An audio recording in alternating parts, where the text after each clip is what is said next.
The walls of Jericho have fallen, and the Israelites were victorious. God gave specific instructions about what to do with the treasures they found in Jericho. Bottom line, everything was to be devoted to the Lord. Achan kept a few things for himself. Now let's read God's response in Joshua 7, verse 11. Israel has sinned. They have violated my covenant, which I commanded them to keep. They have taken some of the devoted things. They have stolen. They have lied. They have put them with their own possessions. God says Israel has sinned. Even though Achan was the only one who stole and lied, God gave the whole Israelite community the same command. When one person disobeyed, it impacted the entire community. Achan's seemingly small action of secrecy and disobedience was a passive lie. He simply didn't tell anyone he had disobeyed God's command. Unfortunately, his lack of integrity had really bad consequences: death. Not just for him, but for his whole family. They were all stoned to death. Now let's look at a similar story in the New Testament. The book of Acts follows the gospel accounts of Jesus' life on earth. Acts tells us about the beginning of the church after Jesus has died, risen again, and ascended into heaven. One thing we learn is that everyone shared all of their possessions with each other. They weren't required to, but they chose to out of love.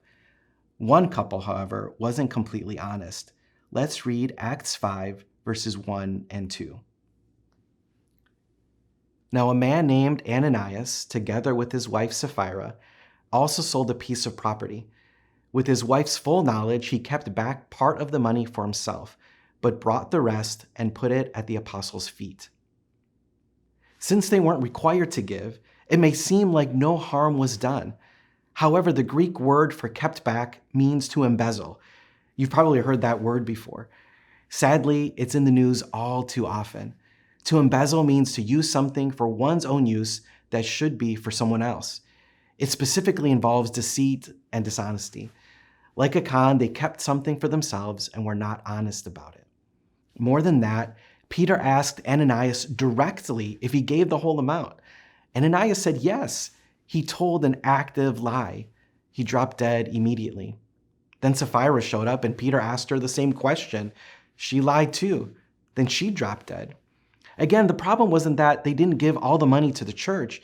The problem was that they gave part of the money, but said they gave it all. They wanted to get more credit than they deserved. The problem was a lack of integrity. In Achan's story, there is a passive lie. In the story of Ananias and Sapphira, there are active lies. Whether you speak a lie or lie by being silent, it doesn't matter. Both are lies. Both are dishonest.